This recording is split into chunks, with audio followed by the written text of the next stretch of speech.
anytime there's something new, you just get to like get down in the trenches and just have fun with it. You start testing. Yeah. You know, you don't know what you're going to uncover and what you're going to find and what's going to work for your business. You want to be an early mover. Which is an exciting time to be a marketer, like every time, because I mean, it just like reinforces what you already know and then just shakes it up where you can get better at what you do. There's like a new use case coming out of how people are using AI, and I'm just like, can't get enough of it. I'm Chloe. I'm a marketing designer. I'm Sophie, and I'm a digital marketer. I'm Tristan, and I am a brand marketing specialist, and I'm just here. Welcome to our coffee chats that transcended into a real vodcast. It's Click and Scroll, the podcast. Oh, we're here to talk about why we all need to panic, basically, with AI. So yeah, it's really exciting to have you here, Lauren, because Lauren's a marketing specialist, and you just launched your own freelancing endeavor. You're going hard at it and you're doing really well. So yeah, do you want to tell us about it? Yeah, thank you. Yeah, quit corporate at the end of last year and started freelancing. And I've now taken it to the next level to kind of position myself as a marketing strategist and mentor to help female founders cut through the BS basically and kind of focus on marketing that actually grows their business. Talking about search, is it actually dead? I don't know. Is SEO dead, or are we going to AI? What's happening? I guess we need to talk about that. Definitely not dead. It's just evolving. Yeah. Okay, and it's probably the biggest shake-up we've had in at least 10 years, if not more. You know, I remember totally when I used to work in agency land, so I was across paid search, SEO, social, and we were closely monitoring every update Google ever came out with in terms of like SEO and stuff like that, and then it was always like big shocks and this and whatnot. And it's kind of like just been going along steady for a few years now, but I think with the kind of AI in the last few years, it's definitely changing, and kind of every month there seems to be a big update or something. I think we were kind of talking earlier kind of during the briefing about businesses and companies really started to pay attention when they started seeing leads coming through and they're kind of the data and been attributed to like AIO or ChatGPT, and they're like, oh, hold on a minute, that's a very high value lead, they've converted really quickly. How do we get more of that, and how do we double down? So that's really changed that conversation in the last like 6 months, I reckon. Yeah, it's true. And we were also saying, you know, there was Google Live, of course, which was earlier this year, and that's when there was sort of that official announcement that this is actually happening, you know. What's being rolled out in the States is coming to Australia as well.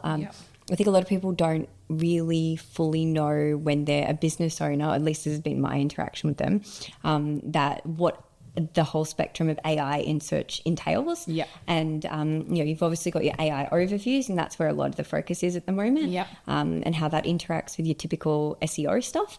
And then you've also got like this AI mode, and everyone's sort of keeping one eye open, looking at what's happening over there with that. Because, I mean, in case, you know, our listeners don't know, like it's basically a mode which is like a ChatGPT type mode for search. And that has been, I believe, rolled out for free to the US. Yeah, I think it was just like 4 days ago or something. Yeah. And they also announced, I think this is what got a lot of people listening as well, that or paying attention, is that a paid mode would come to these AI overviews also. So like there's all these different spanners in the works. And then I think what you said is bang on. Like apart from those announcements, there was also like this realization from attribution that they're getting leads, high quality leads from that. And, you know, I don't know, I had clients that were saying, we have a law firm that we know isn't very reputable that is actually coming up for like best law firm in Sunshine Coast region of whatever,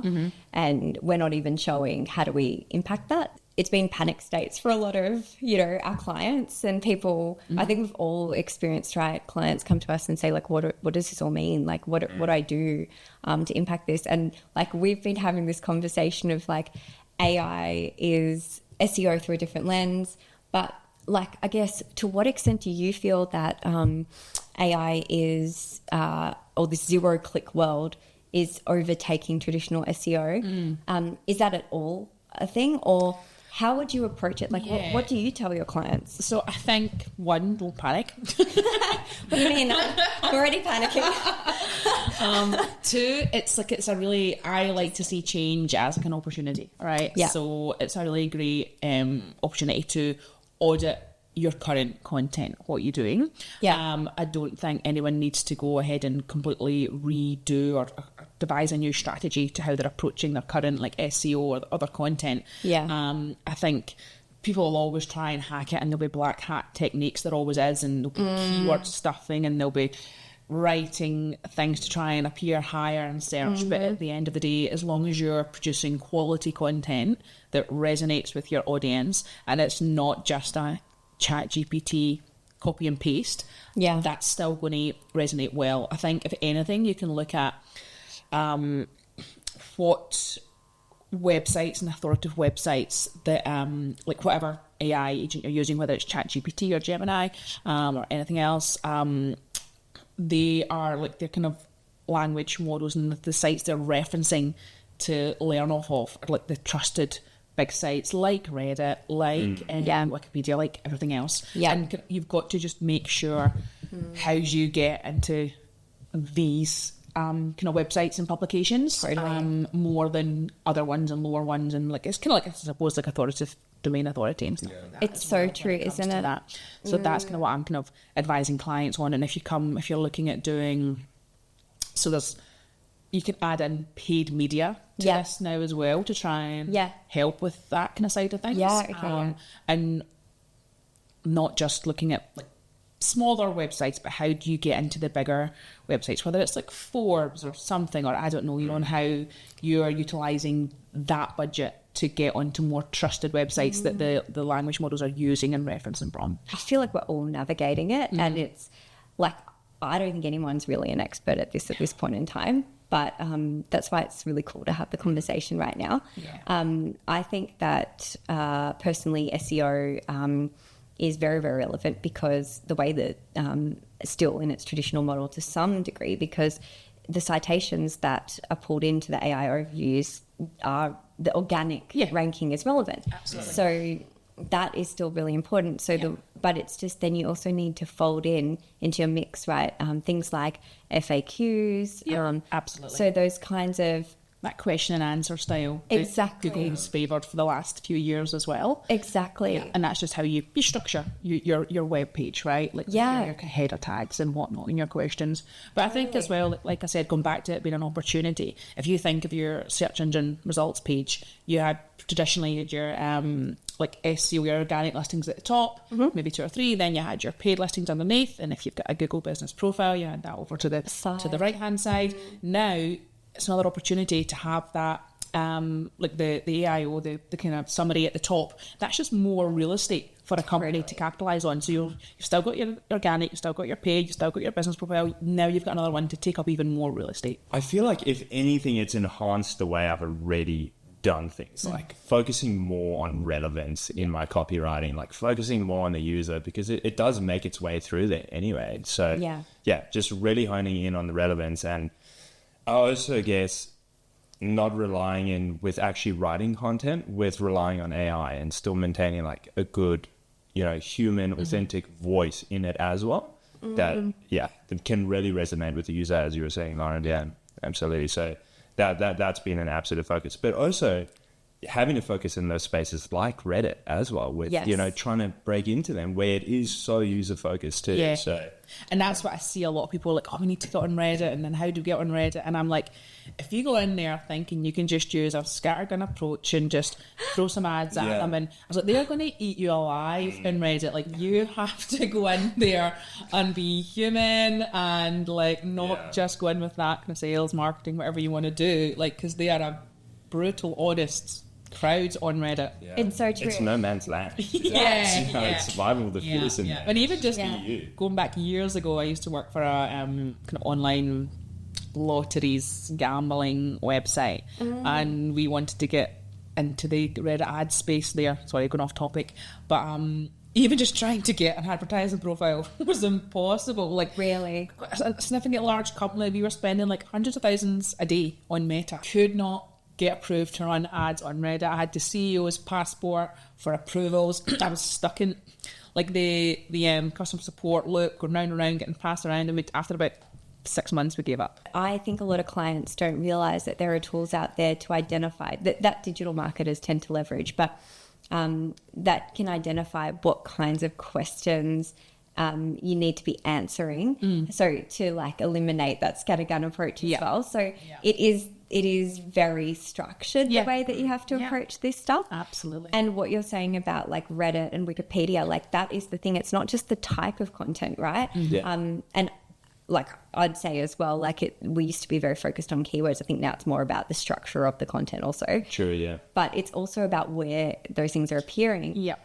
And it seems to me, correct me if I'm wrong, that it's switching now a lot to a heavy focus on that authoritativeness, which was always relevant to Absolutely. SEO anyway, right? It's just a bit heavier focus on that. Yeah, that's it. Yeah. And Google's always like rewarded websites, excuse me, that are giving the best results for their viewers and their searchers, right? Like that's always the ultimate objective, because if people are realizing the searches that Google are showing are not relevant, they're going to go to another search engine. So that's still like their end user at the end of the day is making sure they're showing valuable relevant content to the end user. And if a website's not doing that, Google's going to continue to penalise you for that. And you're going to fail on multiple fronts if you're not doing that anyway, right? Exactly.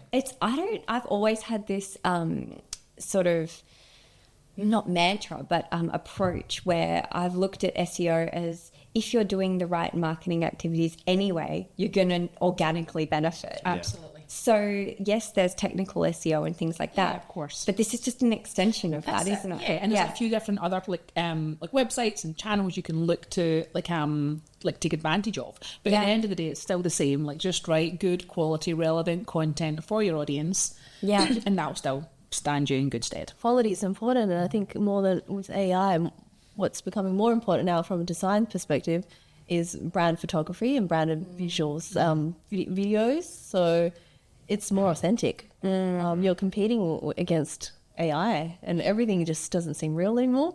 So the only thing real now is real people, real stories. Yeah. So every brand is leaning and leveraging branded photography and branded videos.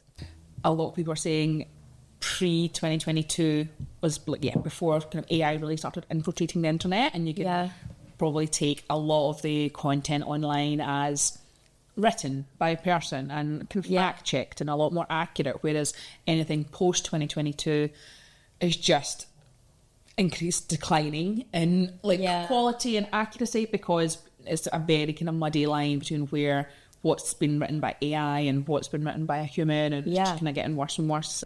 If you're using AI tools to create content, does that mean that, I guess in the end, is AI driving the direction of who's going to appear in AI overviews if we're overutilizing AI? I guess that's what is a bit scary. Or are we getting penalized by using AI because we could be standing out by writing authentic content and actually ranking higher if we didn't use AI? I think what we're saying here is like, we don't know yet. Because I haven't been able to get a straight answer out of this from actually anybody, including people who are heavily embedded in digital full time. There's still like a lot of unknown. There's still a lot of policies to be written, both by the tech companies and stuff. Everyone's still figuring it out. I feel it's still like a race to the top. Nobody's. It's kind of all bets are off right now. You don't know, is Google or Gemini going to penalise if a website because it's been written in ChatGPT or vice versa? It's really kind of hard to kind of be able to predict right now. True. How much of a concern is something like the dead internet theory, where it does start favouring AI produced content? Because if you can, on a scale, produce more AI written content quicker than what we can as people, and that's spreading, will that have more relevance because of the sheer mass of it, and then start rewarding it with authority because of the quantity of it that gets out there? I don't know if it will necessarily reward it with AI. I think it will use AI to be able to predict or be able to tell what has been written by AI as well. And this is me always thinking the good in things, but I would hope it would penalise them for using AI, rather than reward them. But I think more kind of my point to, not quite the dead internet theory, but it's more the validity and accuracy of any content written post 2022. You know, because when you do use AI to write content, it's well aware that it doesn't always get it right, and you've got to check what they've kind of produced, because they can be wildly off with their data and stats and sites and stuff. That post 22, I think it's the accuracy of anything written is just degrading. And with paid media, which is like lots of different kind of variants of it, but what I was referring to was like paid content, paid articles, stuff like that on kind of bigger trusted authoritative sites. So by leveraging that channel and paying to and get your brand and your company featured on these trusted sites that the AI agents are using to reference and pull the summaries from, that's a way that you can leverage that in your favour to kind of increase your chances of being mentioned in the kind of overview in the summaries.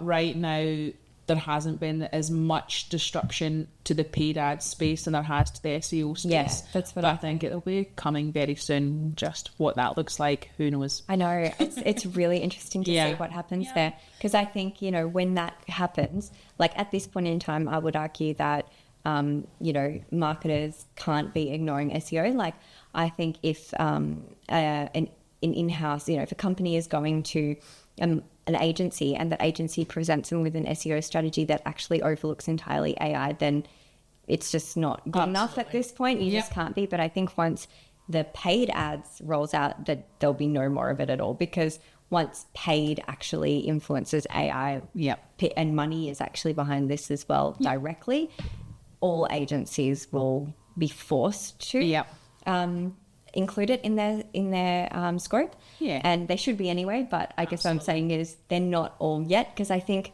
some people don't feel confident in their knowledge in this space because we're all learning. At this point of time, Lauren, what do you think is more important, investing in SEO or investing in paid? I think to be the kind of diplomat, any wise marketer would recommend like that multi-channel approach, right? You can't just favour one over the other. Any kind of wise marketer would be doing both, and that the kind of budget or the weight you put to that may vary depending on your kind of your goals and your marketing strategy and your business goals. But you should never ignore one entirely. When I was working for a particular technology company, it was very, very interesting. I don't know if you've seen patterns like this as well in data, where this is when I first took note that paid and SEO sort of went hand in hand when it was a really healthy mix, and when I was putting the right amount behind both. So when I knew everything was really working well, everything was sort of going like this, like they're working hand in hand.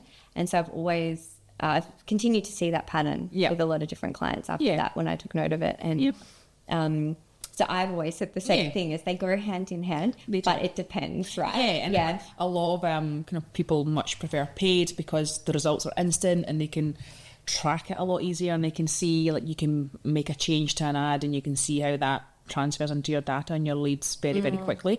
And people don't really jump on SEO as much because it is very much the long game, you know. But I think over time, and again, it will vary vastly by industry, but generally leads, customers coming from SEO, they're cheaper and they're generally high value as well. I found in some of the industries I've worked in that the SEO was higher value leads. Always, and I've actually, I don't know if you've had this as well, but you know, I've been in the situation where people sometimes think that Google ads are for everyone. There are actually industries and clients where Google ads don't really work.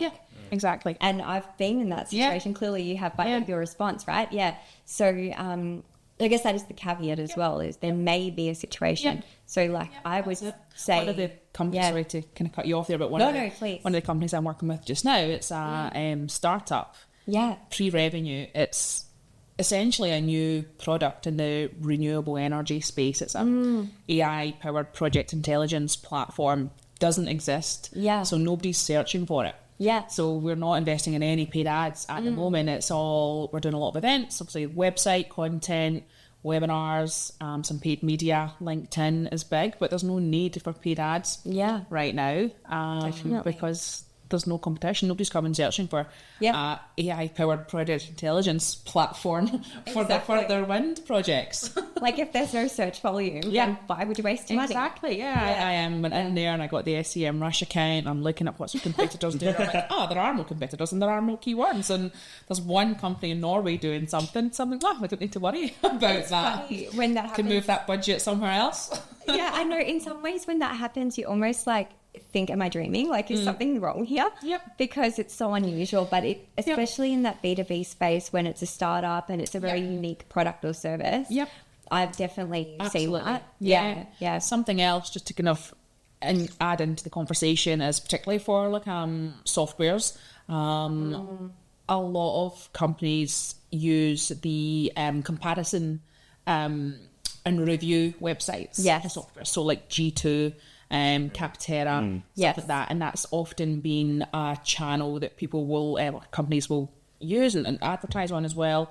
Because again, when kind of a potential customer's going there, they've got that high intent. They're already showing, okay, I'm ready to kind of start researching my options, and the leads coming from them can be very high. But again, now AIOs are starting to affect that channel as well. So people aren't going as much to the review sites anymore. They're taking what they find on the summaries, and that's driving them to the websites instead. Because it's so much more convenient. I mean, I saw some stats that said, it's just, I think from Neil Patel, I always I really like the webinars that Neil Patel do, and they're quite good in this space. But I'm pretty sure they said that SEO is definitely not dying. We are moving to like a zero-click in terms of it's just obvious, it's convenient, people love it. And it is getting more and more accurate as it is being utilised. Essentially, this is all just like SEO with a new lens. And so I think we're all pretty much agreeing on that. And I guess, what do we tell clients? Like, what do we tell clients at this stage? How do we fold it into our strategy when, they are looking at SEO? Like, what do we do? I suppose, like the kind of, probably if I had to summarise in kind of 3 points, it would be keep producing quality content that resonates with their audience and who they're trying to get in front of. View AIO as an opportunity, not as a kind of threat or to start panicking. Like I talked about, like that kind of real estate on your search engine results page. That's just an opportunity for you to have get more of that real estate with the summary at the top. And look into the kind of trusted websites that the LLMs are using, and how can you maybe navigate and get yourself found on more of them and referenced on them. Yeah, boom. I agree. Couldn't have said it better myself. No, that is so good. Thank you so much, because it's a really cool conversation to have, because I think it also just dispels the myth that anybody knows what they're doing right now. Nobody really knows. We're all just figuring it out together. But there is definitely an answer for now, and I would say what you just described is the best answer you could give. Yeah. Oh, cool. Thank you. Yeah, thank you. Thanks for having me. Thank you for coming, Lauren. Where can people find you? I'm on LinkedIn, Lauren Duffy. Website, weareloudmarketing.com. Instagram, We Are Loud Marketing. I love that. Yeah. Oh, We Are Loud. That's awesome. So join Loud Marketing and learn how to Market loud. Market loud. Yeah. Big sound. Yeah. And then you can click and you can scroll. Yeah. I went with loud because my initials are LD. So it's LD. And that's OU's smaller in between, like a little megaphone. A true marketer. Yeah, right?